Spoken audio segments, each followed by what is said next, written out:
Joining us today is Dr. Larson. He is a general dentist with South Mississippi Smiles in Pascagoula, but he has focused his career on helping and serving children in multiple ways. So, hi, Dr. Larson. Hello, Rebecca. How you doing? Happy almost March. I mean, it's right around the corner.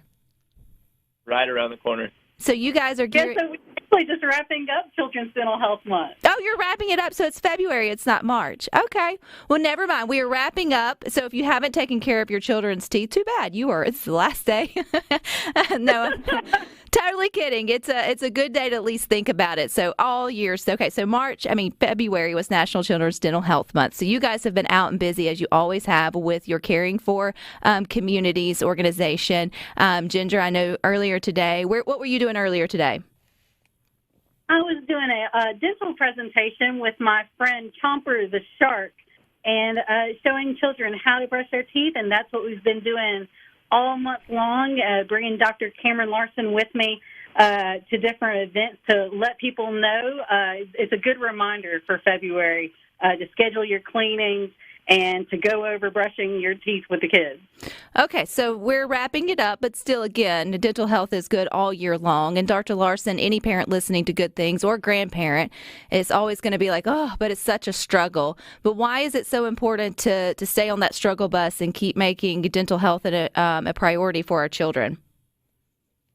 Well, I mean, dental health leads to overall health in the body. So if they don't have good oral health, it can cause other issues with their overall health. It can keep them out of school. It can keep them from learning. It can have speech issues.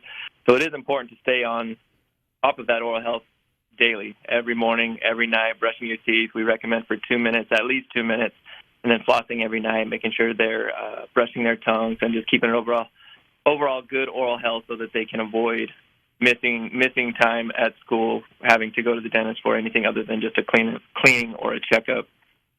Dr. Larson, when is the appropriate time to get your kids connected with a dentist? Well, I feel like the sooner the better. Usually we recommend at least by 1 year old or when their first tooth comes in.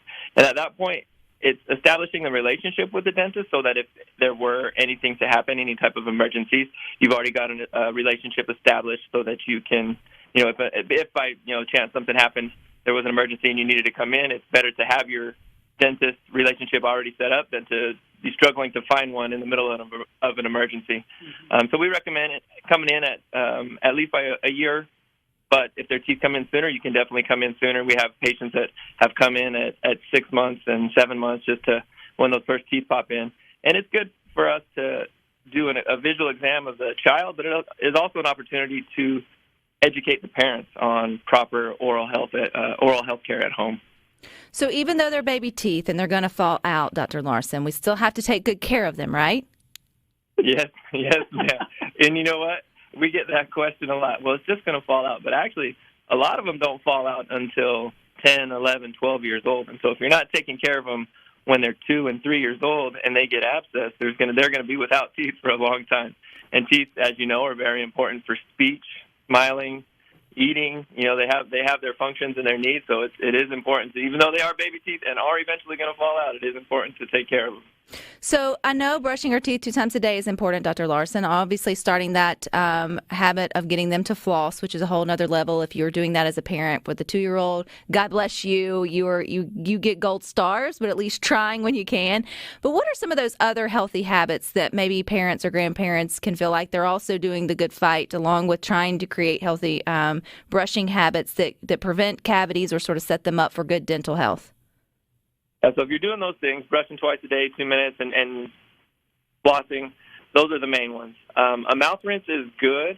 Typically for younger kids, I don't recommend a mouth rinse that has alcohol in it, just a kid's mouth rinse that has a little bit of fluoride in it to help strengthen the enamel of the teeth. A big one, though, is their diet and snacking habits and routines. If they're snacking all day, throughout the day, chips, crackers, gummies, stuff like that, fruit snacks that get stuck in the teeth, those things can really cause cavities. And there are drinks and beverages that provide some nutrition for us, juice, milk, stuff like that are good for us physically, but as far as teeth, they can cause cavities. So it's monitoring their eating habits, how often they're snacking, if they do snack a lot throughout the day, you may encourage brushing 3 times a day or 4 times a day, depending on how often they're snacking. And then at nighttime, a lot of younger children, 1, 2 years old, they'll go to bed with a bottle or a sippy cup. And those habits, unless it's just water, but those habits, if they have milk or juice or formula in their cup at night, it could cause cavities in their teeth. So making sure that they're not continually having snacks and drinks and sugary foods on their teeth is probably the biggest thing outside of brushing twice a day and flossing. Dr. Larson, we've had Ginger on several times talking about y'all's Caring for Community program that you have there at South Mississippi Smiles. And I know she's got good information for us coming up on y'all's nonprofits that have made the final list. But from a business standpoint, there locally in Pascagoula, why was it so important for you guys to focus on your patients and the community outside of the clinic? Well, we have a lot of patients, and we love the coast, and we love the communities that feed into our offices, and we see it as a blessing to be able to help them with their oral health, but also we're blessed, obviously, because this is our profession. We're blessed, and we take joy in being able to give back to the communities. We know there's a lot of organizations that may not have all the necessary resources and means that they should have or could have. And so it's just our way of giving back to those who bless our lives. And Ginger can definitely touch on a little bit more on that. Oh, yeah, Ginger. So Caring for Communities, I think this is such a great organization. You guys work hard to identify those nonprofits in the Mississippi Gulf Coast and then give back in ways that's unique, at least for a dental office, I think. So catch us up. Where are we at with this new host of grantees, potential grantees? I am so excited for where we're at with it.